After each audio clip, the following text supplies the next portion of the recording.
திமுகவில் எவன் பேசினாலும் சரி 3 மாசத்துல ஆட்சி போயிடும், 3 மாசத்துல ஆட்சி போயிடும், 3 மாசத்துல ஆட்சி போயிடும். இதையே சொல்லிட்டு இருக்கிறான். பேசாம ஒன்று செய்யுங்க, கிளிஜோசிய பெட்டியை கையில வச்சுக்கிட்டு நேரா பீச்சில் உட்காந்தீங்கன்னா உங்களுக்கு வசூலாவது கிடைக்கும். எதிர்க்கட்சி தலைவர் வருகிறேன் என்று சொன்னால் இல்லை இல்லை பார்க்க மாட்டேன் என்று சொல்ல போகிறாரா? இதெல்லாம் சின்ன பிள்ளை ஒரு சாக்லேட்டுக்கும் ஏதாவது பல்லி மிட்டாய்க்கு சண்டை போடுற மாதிரி முதலமைச்சரை போனா பார்க்க முடியல. கொஞ்ச நேரம் வெயிட் பண்ணி பாரு.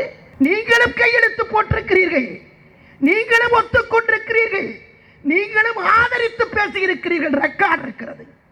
ஆக 2 தரப்புமே கையெழுத்து போட்டு கொடுத்து விட்டு ஒருவரை தேர்ந்தெடுத்ததற்கு பிறகு நீக்க வேண்டும் என்று சொன்னால் நான் கேட்கிறேன், அங்கே இருக்கிற மூத்த நிர்வாகிகளை பார்த்து 2 பேருமே சேர்ந்து ஒன்றாக போய் இவர் வேண்டாம் வேற பொதுச் செயலாளர் வேண்டும் என்று தேர்தல் கமிஷனுக்கு சொன்னால் தானே செல்லும்.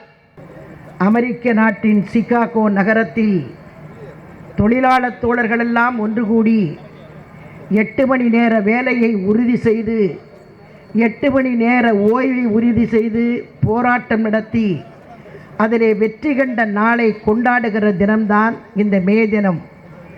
இந்த மே தினத்தை இன்றைக்கு அனைத்திந்திய அண்ணா திராவிட முன்னேற்ற கழகம் டாக்டர் புரட்சி தலைவர் எம்ஜிஆர் இருந்த காலத்திலே இருந்து புரட்சி தலைவி அம்மா காலத்திலே இருந்து இன்றைக்கு வரை அந்த பணியை தொய்வில்லாமல் செய்து கொண்டிருக்கிறோம்.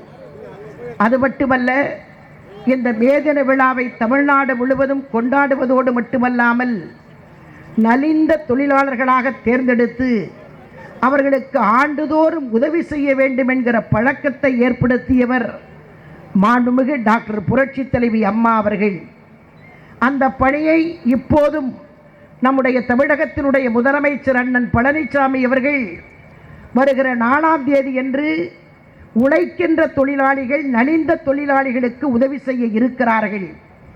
புரட்சி தலைவர் இட்ட பணியை, அம்மா அவர்கள் தொடர்ந்த பணியை மரியாதைக்குரிய அண்ணன் பழனிசாமி அவர்கள் தொடர்ந்து செய்து கொண்டிருக்கிறார். அனைத்திந்திய அண்ணா திராவிட முன்னேற்ற கழகம் அம்மா அணி என்பது என்றைக்குமே அம்மா அவர்களின் திருப்பெயரை அம்மா அம்மா என்று சொல்லிக் கொண்டிருக்கிற அணியாகவே நாங்கள் இந்த இயக்கத்தை அண்ணன் பழனிசாமி அவர்களின் தலைமையிலே வீறு போட்டு இன்றைக்கு நடைபெற்று கொண்டிருக்கிறது.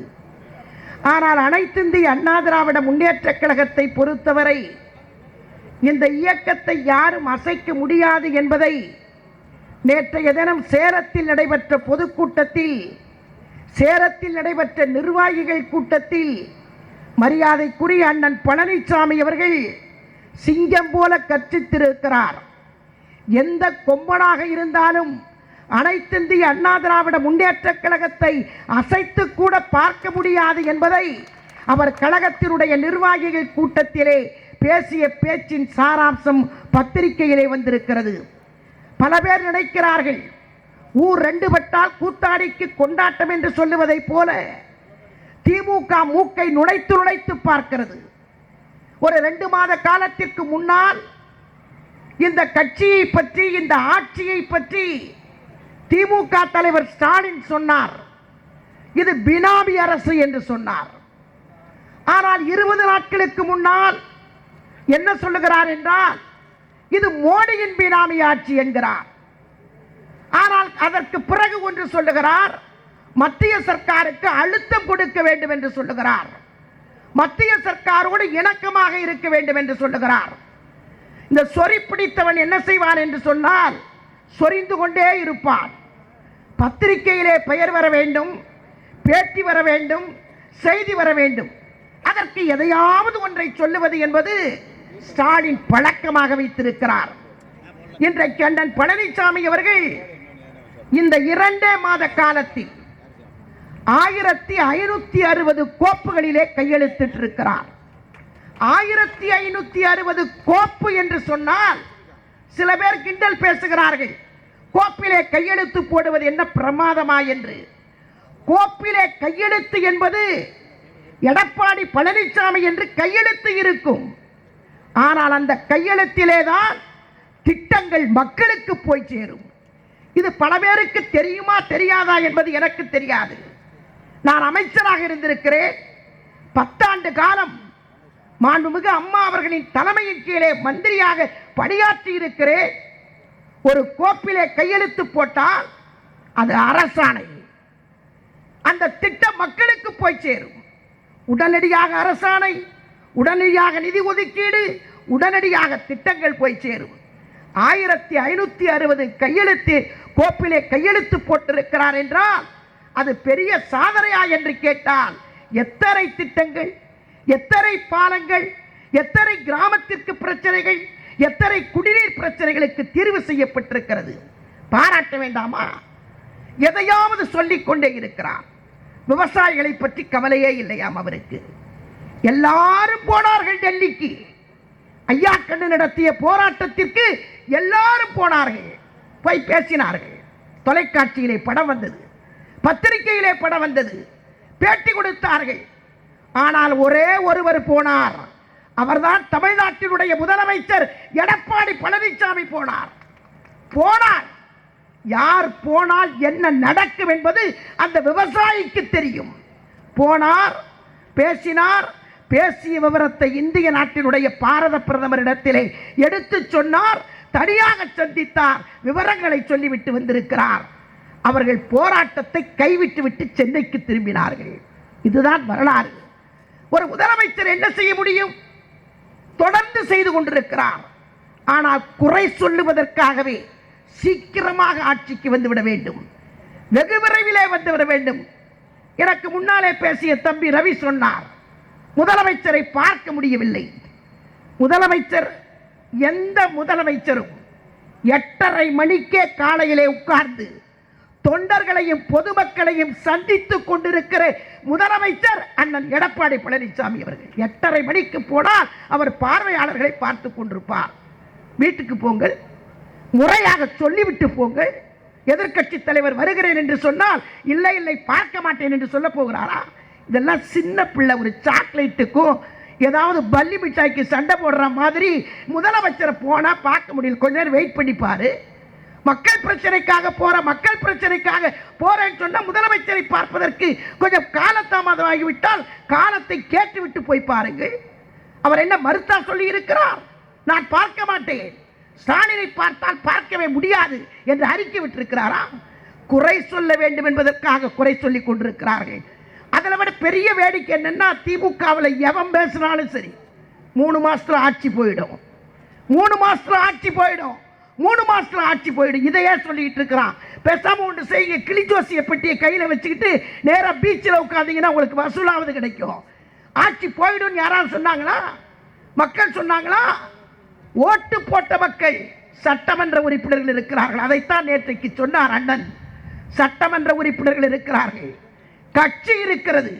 ஆட்சி எப்படி காப்பாற்ற தெரியாதா, ஆட்சி நடத்த தெரியாதா என்று அண்ணன் கேட்டார் நேற்றைக்கு சேலத்திலே பேசுகிற போது. எதையாவது சொல்லி ஆட்சியை கலைத்து விட வேண்டும். மக்களுக்கு தெரியாதா எப்பொழுது தேர்தல் வர வேண்டும் என்று தீர்மானிக்கக்கூடியவர்கள் மக்கள் தானே. நாங்கள் சண்டை போட்டுக் கொண்டிருக்கிறோமா? அதில் பார்த்தால் 2 அணிகள், 2 பேருக்குமே மோதல் நடைபெற்றுக் கொண்டிருக்கிறது. 2 அணிகள் பிரிந்திருப்பது என்பது உண்மை. ஆனால் இதிலே ஸ்டாலின் இந்த குளத்திலே மீன் பிடிக்க முடியாது. மரியாதைக்குரிய அண்ணன் ஓ பன்னீர்செல்வம் அவர்கள் அவராக சொன்னார், அவராகத்தான் சொன்னார். அண்ணன் ஓ பன்னீர்செல்வம் அவர்கள் தான் சொன்னார்.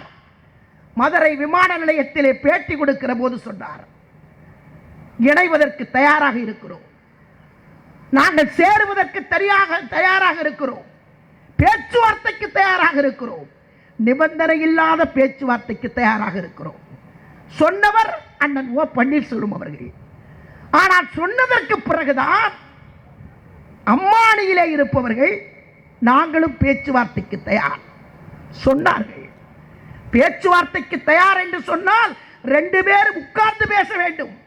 நேற்றைக்கு அண்ணன் அருமையாக சொல்லி இருக்கிறார். 2 பிரச்சனைகளை திரும்ப திரும்ப சொல்லி குழப்பிக் கொண்டிருக்கிறார்கள். 2 பிரச்சனையுமே ஒன்று தேர்தல் கமிஷனிலே இருக்கிறது, இன்னொன்று நீதிமன்றத்திலே இருக்கிறது.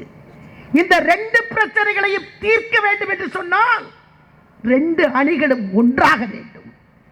2 அணிகளும் ஒன்றாக வேண்டும். 2 அணிகளும் ஒன்றாகவில்லை என்று சொன்னால் பிரச்சனை எப்படி தீரும்?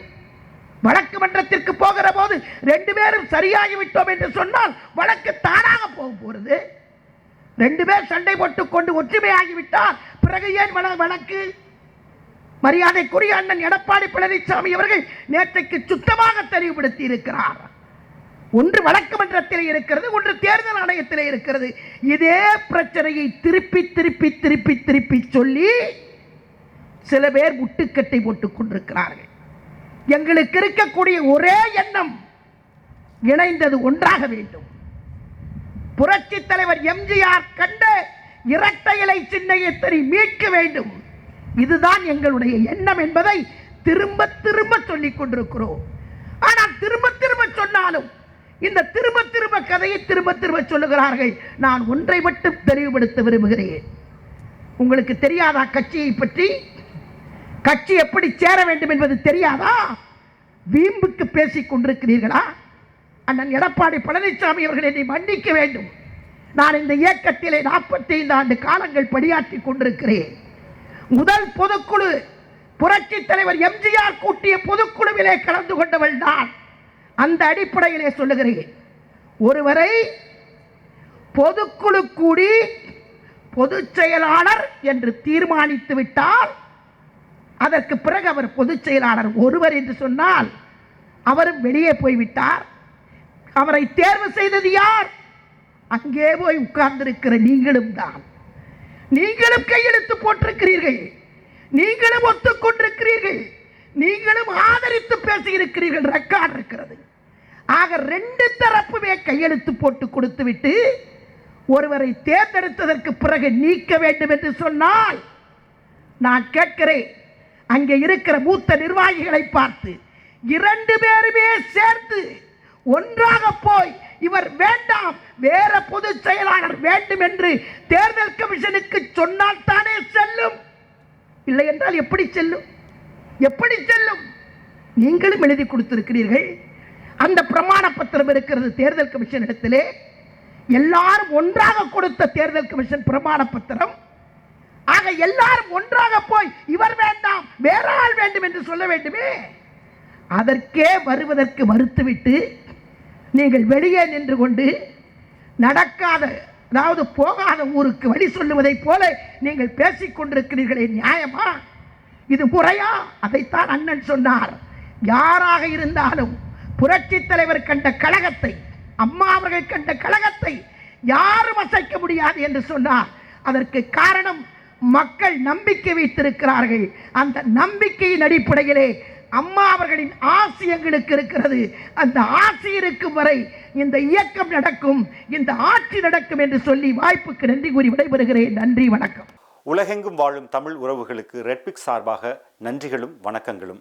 தொடர்ந்து 3 ஆண்டுகளை தாண்டி ரெட்பிக்ஸ் பயணிக்கிறது என்றால் அதற்கு முழுக்க முழுக்க உங்களின் ஆதரவு மட்டுமே காரணம். நீங்கள் எங்களுக்கு காட்டி வரும் ஆதரவுக்கு கோடான கோடி நன்றிகள். இன்றைய சூழலில் கார்ப்பரேட் நிறுவனங்களும் பெரும் முதலாளிகளும் அரசியல் கட்சிகளுமே மீடியா துறையில் கோலோச்சு வருகின்றனர். இவர்களுக்கு மத்தியில் மிக எளிமையான பின்புலத்திலிருந்து தொடங்கி உண்மையையும் நேர்மையையும் உழைப்பையும் மட்டுமே மூலதனமாக கொண்டு செயல்பட்டு வருகிறது ரெட்பிக்ஸ். இந்நிலையில் ரெட்பிக்ஸை மக்களுக்கான ஒரு மாபெரும் ஊடகமாக மாற்றுவதே எங்களது ஆசையும் கனவுமாக உள்ளது. இதற்கு பெருமளவில் நிதியுதவியும் தேவைப்படுகிறது. உங்களின் ஆதரவோடு வளர்ந்த இந்நிறுவனத்தை அடுத்த கட்டத்திற்கு எடுத்துச் செல்ல உங்களையே நாடியுள்ளோம். எந்த ஒரு அரசியல் சாயமும் இன்றி, எந்த ஒரு கார்ப்பரேட்டின் தலையீடும் இன்றி மக்களுக்கான செய்திகளை உண்மையாகவும் நேர்மையுடனும் வழங்க வேண்டும் என்பதே எங்களது ஆசையும் கனவும். எனவே எங்களுக்கு தாராளமாக நிதி உதவி செய்து எங்களுக்கு உதவுங்கள். எங்களுக்கு நிதி உதவி செய்ய நீங்கள் முன்வந்தால் உங்கள் காசோலைகளை Redpix media private limited, number 21, first main road, CID colony, Mylapore, Chennai 4 என்ற முகவரிக்கும், அல்லது நீங்கள் எங்கள் வங்கியில் நேரடியாக பணம் செலுத்த விரும்பினால் Dena bank, Alwarpet branch, account number 086311023903 என்ற அக்கவுண்ட் நம்பருக்கு அனுப்புங்கள். மேலும் வங்கியின் விவரங்கள் IFSC கோட் BKDNO620863. நீங்கள் கொடுக்கும் ஒவ்வொரு ரூபாயும் ஒரு நேர்மையான உண்மையான செய்தி சேனல் ஒன்றை உருவாக்க நிச்சயம் உதவும். நன்றி.